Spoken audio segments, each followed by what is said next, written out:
Aside from Madrid, Goldstone and Australia, amateur radio operators, also known as hams, are also often cited as having tracked Apollo. Ham radio operators were actually able to track these missions to the moon. And the thing about those is that's a directional signal. If the machines didn't actually go to the moon, then the ham radio operators wouldn't have been able to. That doesn't prove that there was people. How do the ham radio operators track this? I just don't understand the technology. I don't either. Okay. and I'm throwing this out there. But you don't understand it. Then what do you mean? How can you? From what I have read, online. By his own admission, Phil Plait does not understand the technology behind amateur radio tracking. Yet he continues to peddle it as proof for his cause. The time has come for enlightenment. If you remember back to my previous video, Moonfaker Premature Separation, the Apollo spacecrafts communicated to and from the Earth using S-band antennas. The S-band is within the frequencies of 2 to 4 gigahertz. On page 74 of We Never Went to the Moon, Bill Casing writes, "During a show on KOME, a radio expert said that he believed my story since all transmissions to and from the astronauts were made at the gigahertz level, thus making it impossible for hams or anyone else to verify any broadcasts." Interestingly, it seems that the Soviet rocket genius Sergei Korolev apparently agreed with Casing's radio expert. Here is another clip from the BBC series we saw earlier. It would be a huge gamble, but finally Khrushchev agreed to let him try.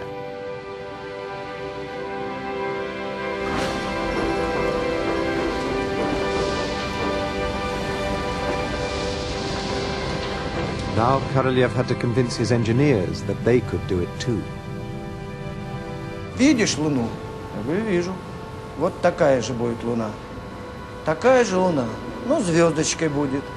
И я уверен, что это будет буквально завтра.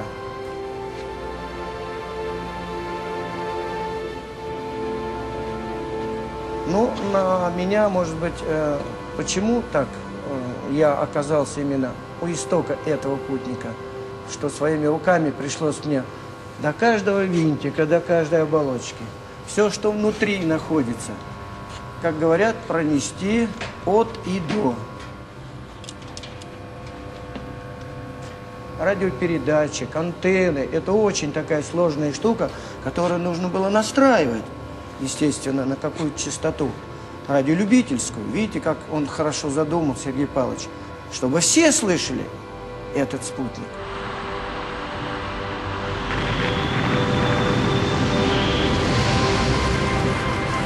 On October the 4th, 1957, while the Americans were still finalizing their plans, Sputnik was launched.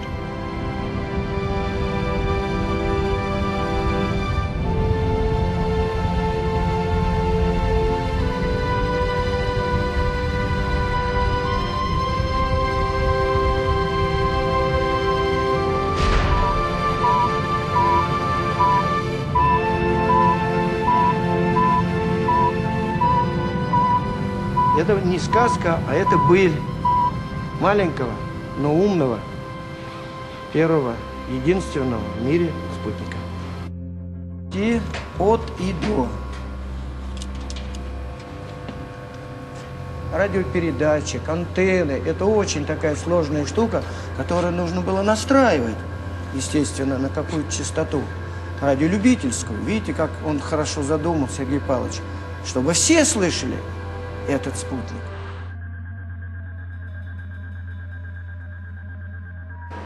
Sergei Korolev was determined to make sure that everyone could tune into his satellite, and thus had to use a certain frequency, one that the radio hams could make use of.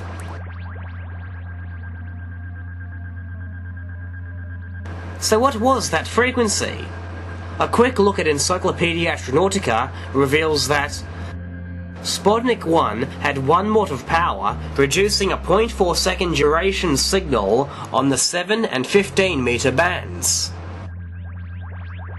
The 15 meter band, commonly used by radio hams, has a frequency of 21 megahertz. Korolev was desperate for his Sputnik to transmit on this frequency, simply for the sake of everyone being able to confirm the existence of his satellite. And what better way to confirm your satellite was real by having it send a signal used worldwide by ham operators? This was not done on Apollo.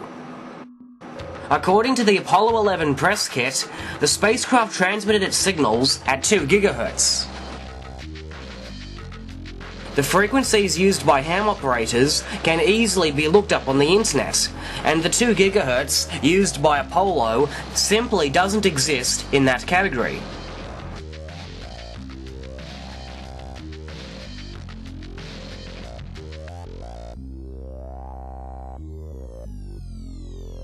This confirms what Casing's radio expert had said.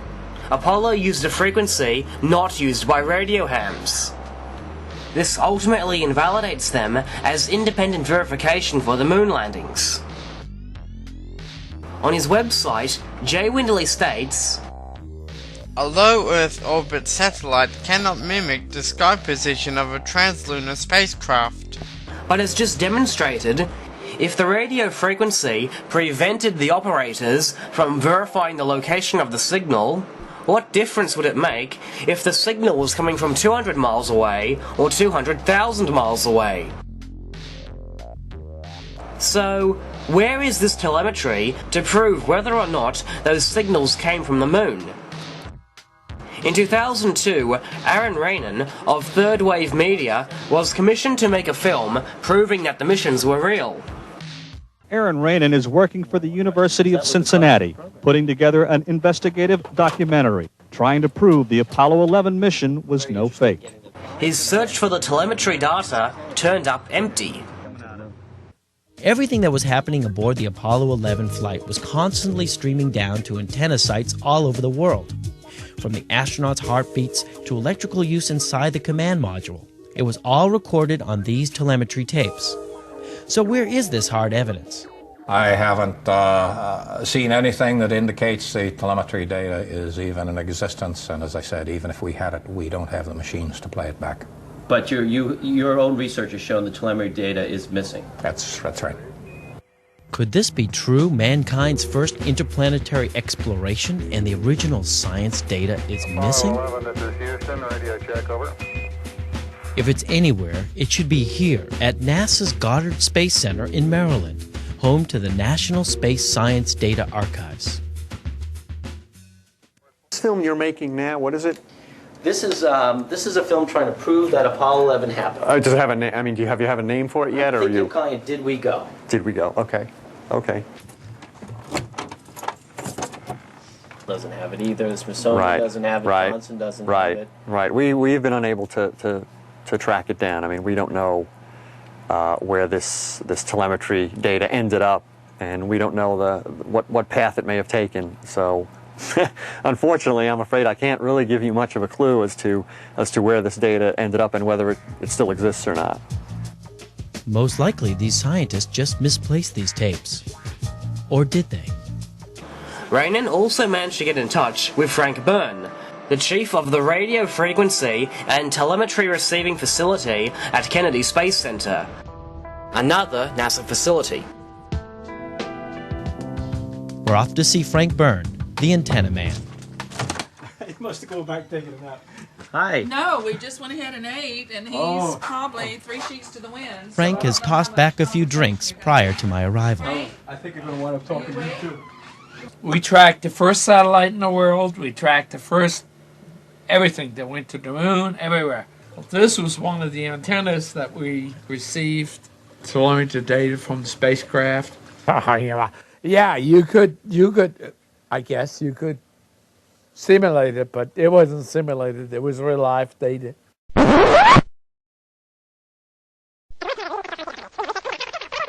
Yeah, you could, I guess you could simulate it, but it wasn't simulated. It was real life data.